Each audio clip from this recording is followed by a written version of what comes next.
On the rugged land of Big Bend National Park in Texas, the morning sun spread evenly over the misty hills, casting a soft golden light across the rocky ledges and dry riverbeds. As always, he carefully checked his equipment before starting the day: a well-packed first aid kit, extra water, a field guide, and an emergency radio.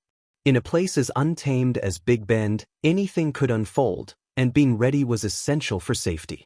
His patrols often meant tracking animal behavior, observing migration paths, and watching for signs of stress among the local wildlife. He would pause to listen closely to his surroundings, scan the ground for tracks, and appreciate the strength of the environment. Every detail counted. That morning, while walking through a dry wash, something caught his eye: a faint trace of blood on the cracked earth. A wave of concern passed through him. Animal injuries were not rare, but they always required attention. Stepping out of his vehicle, he followed the trail, his boots crunching softly on the dry ground. The trail led to a patch of otillo and prickly pear, where he noticed movement. Beneath the brush, a small, strong body was curled up, a bobcat. It lay still, its fur tangled and dark with dried blood, breathing heavily. Barbed wire was wrapped tightly around its back leg, cutting deep into the skin. The sight made Daniel's chest tighten. He had come across wounded animals before, but this felt different. The bobcat's green eyes met his, filled with fear and exhaustion. Slowly, gently, he knelt and spoke in a calm voice. "It's all right, I'm not here to harm you." The bobcat gave a low growl, but there was no strength in it. It was too weak to resist. Though built for speed and sharp reflexes, pain had drained its energy. Daniel reached into his bag and pulled out wire cutters. He knew the process would hurt, and the bobcat might react suddenly. He had to stay calm. With focused care, he began snipping the wire, careful not to pull or rush. Sweat formed on his brow as the metal pushed back, but he continued, speaking quietly to keep the animal at ease. The minutes passed slowly. Then, with one last cut, the wire dropped away. The bobcat flinched but stayed in place. Blood oozed from the wounds, and Daniel quickly took out antiseptic wipes, cleaning the area with care before securing a temporary bandage around the leg. He leaned back and sighed, "You're free now." The bobcat, as if realizing its release, gave a faint growl. It lifted its head, held his gaze for a moment, and then slowly rose on unsteady legs. Daniel stayed still, watching closely. It took a few cautious steps. It stumbled but stayed upright. Before vanishing into the brush, it turned to look at him one last time. Daniel smiled. "I think I'll call you Alexa," he whispered, watching until the bobcat vanished completely. The name felt right: strong, wild, and free. Weeks went by, and life in the park settled back into its usual rhythm. Daniel continued his patrols, recording wildlife activity and working to protect the fragile ecosystem. But then, something unexpected started to happen. He began to see her again. At first, it was only a shadow in the distance, a brief movement in the tall grass. Then one day, while he paused near a riverbed, he saw her clearly. She was sitting on a rock, quietly watching him. Alexa. She did not run away, nor did she come closer. She simply looked at him, her ears tilting forward in quiet attention. It was unusual. Bobcats were normally shy and avoided humans. But Alexa did not act like most bobcats. With time, she became a silent presence during his patrols. Wherever Daniel went, she stayed nearby, sometimes hidden, sometimes visible, but always close. His co-workers started to notice too, whispering about the conservationist who had a wild companion. He would laugh off the talk. "She is not my pet," he told them, shaking his head. "She just happens to be around." But deep down he knew. She had chosen to stay near him, just as he had once chosen to help her.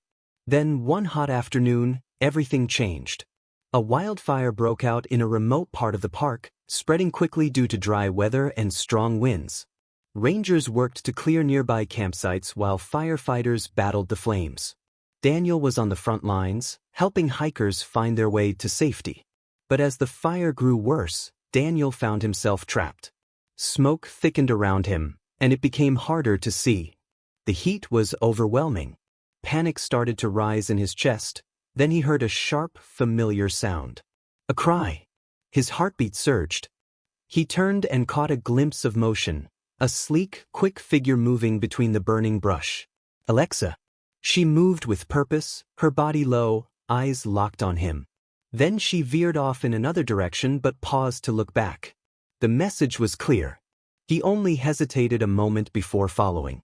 Through choking smoke, Alexa led the way, moving through ground the fire had not yet touched. She was swift and sure, guiding him through scorched land with hidden paths. Daniel's eyes stung from the smoke. Everything around him blurred into glowing ash and shifting shadows. His lungs ached, his legs felt weak, but he kept going, one step at a time, focused only on her. The fire roared behind them, a force that swallowed everything in its way. Heat pressed against Daniel's back, sweat poured down his face, and every breath felt like pulling in glass. At moments, he stumbled, his boots catching on unseen roots or loose stone, but he pushed through. Driven by instinct, by the will to survive, and by the quiet strength of the wild creature leading him forward. After what felt like forever, they finally stepped out of the thick smoke into cleaner air.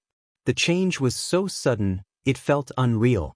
The sky was still a heavy gray, but he could now see the land ahead, untouched, unburned. His legs gave out beneath him and he fell to the dry ground, breathing hard, his lungs desperate for air. Every part of his body ached, drained of strength, the exhaustion washing over him like a heavy tide. When he lifted his head, Alexa was there. She stood just out of reach, those sharp green eyes locked on his, eyes that had both unsettled and comforted him since the day they first met. "You saved me," he said softly, his voice rough. A dry laugh escaped, more disbelief than amusement. She let out a low, almost content growl, her tail flicking once before she stepped away, fading into the shadows. In seconds, she was gone, swallowed by the land, as if she had never been there. News spread quickly among the park crew, a bobcat guiding a man out of a wildfire.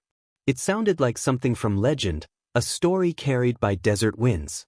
Some thought it was overblown, the result of stress and smoke. Others believed it completely, shaped by their own experiences with nature and its mysteries. But Daniel knew what had happened. Alexa had saved his life, just as he had once saved hers. A balance had been found. Not luck, not coincidence. Something older, something instinctive. He felt it deep in his body, in his spirit. After that day, their connection only grew. Alexa remained a part of the landscape, never tame, never owned, yet always near. Now and then, visitors would spot her, a brief movement among the rocks, a flash of green eyes through the brush. Those familiar with the tale would whisper about her, the wild guardian who watched over the ranger. The marks on her leg were faint now, but still visible, reminders of the moment their lives had crossed paths. Time had healed them, but they had not disappeared. Just like Daniel's memory of that night had never faded. He often wondered if she remembered too, not just out of instinct, but with something more. As seasons passed and the desert came alive again, Daniel continued his work, not only as a protector of the wild, but now with a quiet understanding. Sometimes, the wild protected him too.